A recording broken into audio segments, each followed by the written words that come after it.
এদিকে পতনের মুখে ইসরায়েলি অর্থনীতি নেতানিয়াহুকে বলছে লাপিদ। গাজা সফরে নেতানিয়াহু বললেন এই উপত্যকায় হামাসের শাসন আর থাকবে না। এদিকে পশ্চিমা যুদ্ধবাজরা যে কৌশলে রাশিয়ার সঙ্গে ট্রাম্প প্রশাসনের যুদ্ধ বাঁধাতে চায়। সর্বশেষে জানিয়ে দিব অবৈধ অভিবাসীদের বিরুদ্ধে সেনাবাহিনী লেলিয়ে দেওয়ার ঘোষণা ট্রাম্পের।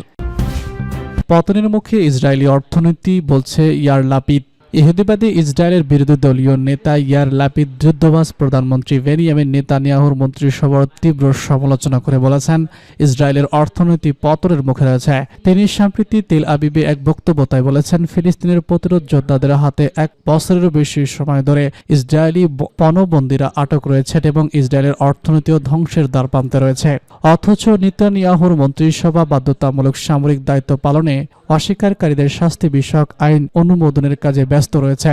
পাস্টুডের রিপোর্ট অনুযায়ী নেতানিয়াহু নিজেদের মূল দায়িত্ব অর্থাৎ পণবন্দীদের ফিরিয়ে আনার কথা ভুলে গেছেন উল্লেখ করে লাপিদ বলেন, এই ব্যক্তি ইসরায়েলি নাগরিকদের আস্থা পাওয়ার যোগ্য নয়। ইহুদিবাদী প্রধানমন্ত্রী বেনিয়ামিন নেতানিয়াহু সোমবার রাতে ইসরায়েলি পার্লামেন্ট সিনেটে দেওয়া বক্তব্যে দাবি করেন, গাজা উপত্যকা থেকে ইসরায়েলি পণবন্দীদের মুক্ত করে আনার চেষ্টা এখনো পর্যন্ত বন্ধ হয়নি। কিন্তু নেতানিয়াহুর এই দাবি খোঁজ সিনেট সদস্যরাই বিশ্বাস করেননি। সেই সঙ্গে সিনেট অধিবেশনে উপস্থিত পণবন্দীদের আত্মীয় স্বজনরাও ইহুদিবাদী প্রধানমন্ত্রীর এই বক্তব্য প্রত্যাখ্যান করে। তারা সমস্যারে নেতানিয়াহুকে কথা বলতে বাধা দেন এবং তীব্র ক্ষোভ ফেটে পড়েন। ইহুদিবাদী ইসরায়েল পশ্চিমা দেশগুলোর সহযোগিতায় 2023 সালের 7 অক্টোবর গাজা উপত্যকার বিরুদ্ধে ধ্বংসাত্মক যুদ্ধ শুরু করে। কিন্তু তেল আবিব এখনো পর্যন্ত গাজায় নিজেদের ঘোষিত কোনো লক্ষ্য অর্জন করতে পারেনি, বরং নতুন করে ইহুদিবাদী সেনাবাহিনী লিবাননের চোরাবালিতে আটকা পড়েছে। গাজা সফরে নেতানিয়াহু বললেন এই উপত্যকায় হামাসের শাসন আর থাকবে না। ফিলিস্তিনের গাজা সফরে গিয়েছে ইসরায়েলের প্রধানমন্ত্রী বেনিয়ামিন নেতানিয়াহু। সেখানে গতকাল মঙ্গলবার তিনি বলেছেন, যুদ্ধ শেষ হওয়ার পর হামাস আর এই ভূখণ্ডে শাসন করতে পারবে না। ইসরায়েল ইসলামপন্থী সংগঠনটির সামরিক ক্ষমতা ধ্বংস করে দিয়েছে। ইসরায়েল এখনও 101 জন জিম্মি অবস্থান শনাক্ত করার চেষ্টা ছাড়ি বলেও জানান নেতানিয়াহু। তিনি প্রতিজন জিম্মিকে ফেরত দেওয়ার বিনিময়ে 50 লাখ মার্কিন ডলার পুরস্কার দেওয়ার প্রস্তাবও দিয়েছেন। ওই জিম্মিরা এখনও গাজার ভিতরে অবস্থান করছেন বলে ধারণা করা হয়। নেতানিয়াহু বলেছেন, যেই আমাদের জিম্মিদের ক্ষতি করার দুঃসাহস দেখাবেন তাকে চূড়ান্ত মূল্য দিতে হবে। আমরা আপনাকে খুঁজে বের করব ও শাস্তি দিব। আর যদি আমাদের কাছে একজন জিম্মিকে নিয়ে আসেন, তাকেও তার পরিবারকে নিরাপদে বেরিয়ে যাওয়ার সুযোগ দেওয়া হবে। বেছে নিন, পছন্দ আপনার, কিন্তু ফলাফল একই থাকবে। আমরা তাদের সবাইকে ফিরিয়ে আনব। রেকর্ড করা একটি অডিও বার্তায় নেতানিয়াহু এসব কথা বলেন। তার গাজা সফরের সময় ওই অডিও রেকর্ড করা হয়। ইসরায়েলের প্রতিরক্ষা মন্ত্রী ও সেনাপ্রধানও গাজায় নেতানিয়াহুর সফর সঙ্গী ছিলেন। পশ্চিমা যুদ্ধবাজরা যে কৌশলে রাশিয়ার সঙ্গে ট্রাম্প প্রশাসনের যুদ্ধ বাঁধাতে চায়। ইউক্রেন যুদ্ধ শুরুর 1000তম দিন উপলক্ষে গত 18 নভেম্বর জাতিসংঘ নিরাপত্তা পরিষদে একটি বিশেষ বৈঠক অনুষ্ঠিত হয়। পাস্টুডের রিপোর্ট অনুযায়ী এই বৈঠকে নিরাপত্তা পরিষদের পর্যায়ক্রমিক সভাপতি হিসেবে বক্তব্য রাখেন ব্রিটিশ পররাষ্ট্রমন্ত্রী। তিনি বলেন, ইউক্রেন যুদ্ধ কেবল এই দেশটি বা ইউরোপের নিরাপত্তার বিষয় নয়, বরং এর সঙ্গে গোটা বিশ্বের শান্তি ও নিরাপত্তা জড়িত।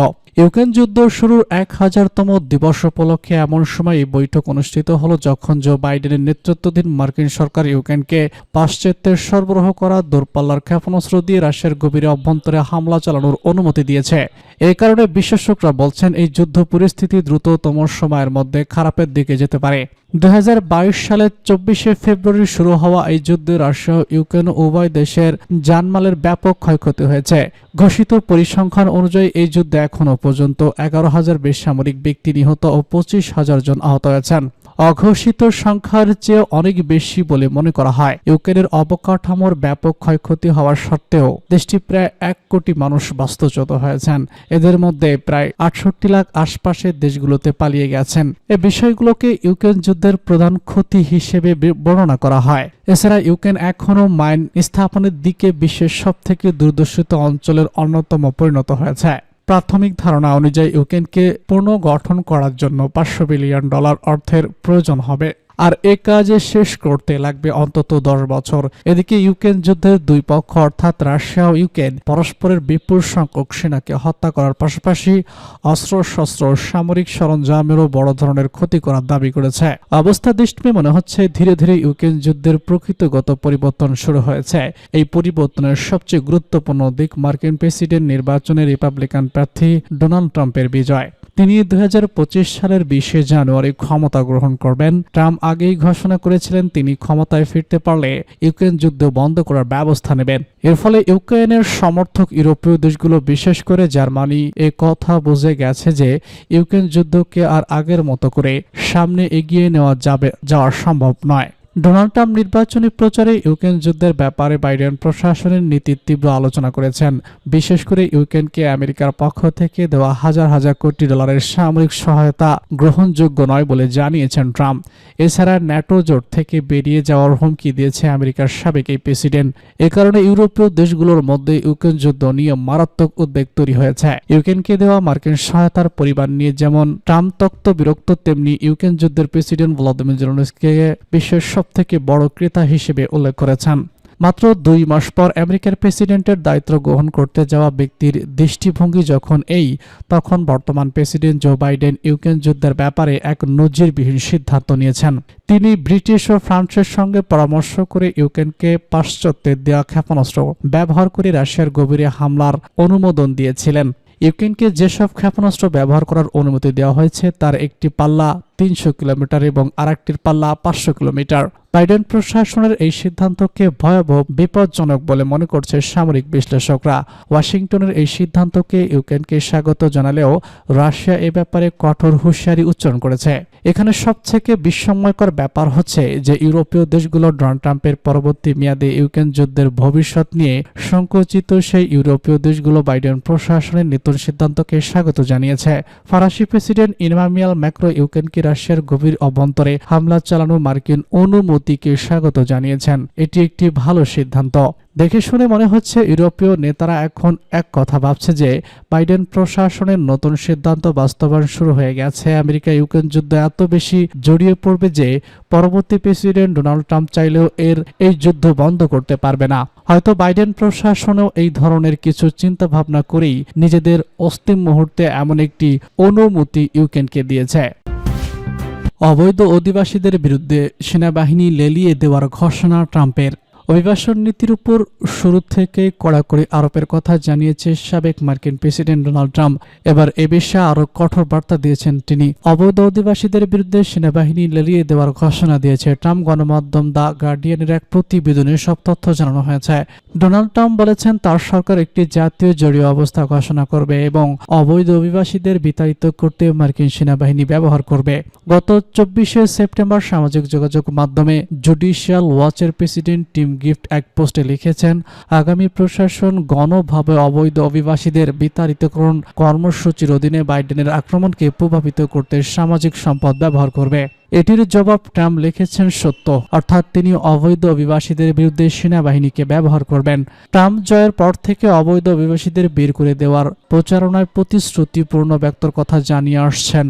এদিকে আমেরিকার ইতিহাসে বৃহত্তম নির্বাচন কর্মসূচি হিসেবে বিবেচনা করা হচ্ছে, যদিও অনেক দিক থেকে বিষয়টি অস্পষ্ট রয়ে গেছে।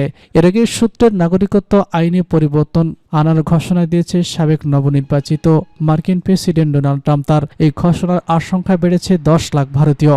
টাইম অব ইন্ডিয়ার এক প্রতিবেদনে বলা হয়েছে, মার্কিন নির্বাচনে জয় পাওয়া রিপাবলিকান দলের প্রার্থী ডোনাল্ড ট্রাম্প জনসূত্রে নাগরিকত্ব পাওয়ার যে বিধান এতদিন প্রচলিত তা বাতিল করার ঘোষণা দিয়েছেন। ডোনাল্ড ট্রাম্প ও দেশটির আগামীর ভাইস প্রেসিডেন্ট জেডি ভাইসের প্রচার অভিযান সংক্রান্ত ওয়েবসাইটে এই তথ্য জানানো হয়েছে। ওয়েবসাইটে বলা হয়েছে, নতুন প্রশাসন দায়িত্ব নেওয়ার পর থেকে যুক্তরাষ্ট্রে ভূপিষ্ঠ হওয়া শিশুদের স্বয়ংক্রিয়ভাবে নাগরিকত্ব পাওয়ার যে বিধান তা বাতিল করা হবে। এর এর পরিবর্তে যাদের পিতা বা মাতা কারো নাগরিকত্ব অথবা দেশটিতে বসবাসের বৈধ অনুমোদন রয়েছে তাদের নাগরিকত্ব দেওয়া হবে। ওয়েবসাইটে জানানো হয়েছে, যুক্তরাষ্ট্রের ভূখণ্ডে জন্ম নেওয়া কোনো শিশু দেশটির নাগরিকত্ব পেতে হলে তার পিতা কিংবা মাতা কোনো একজনের যুক্তরাষ্ট্রের নাগরিকত্ব অথবা বসবাসের বৈধ অনুমোদন থাকতে হবে। দেশটির কেন্দ্রীয় সংস্থাগুলোকে অবিলম্বে এই নির্দেশনা পাঠানো হবে। যুক্তরাষ্ট্রের অভিবাসন সংক্রান্ত আইনজীবীরা জানিয়েছে, ট্রাম্পের এমন সিদ্ধান্ত মার্কিন সংবিধান বিরোধী। ফলে ক্ষমতা গ্রহণের পর এমন সিদ্ধান্ত সত্যিই কার্যকর করা হলে তা সংবিধান লঙ্ঘনের মতো ঘটনা ঘটবে। মার্কিন অভিবাসন আইনজীবী গ্রেস বলেছেন, ট্রাম্পের এই সিদ্ধান্ত মার্কিন সংবিধানের 14তম সংশোধনীয় লঙ্ঘন। ফলে এমন সিদ্ধান্ত নিলে সরকারের বিরুদ্ধে মামলা করা যাবে।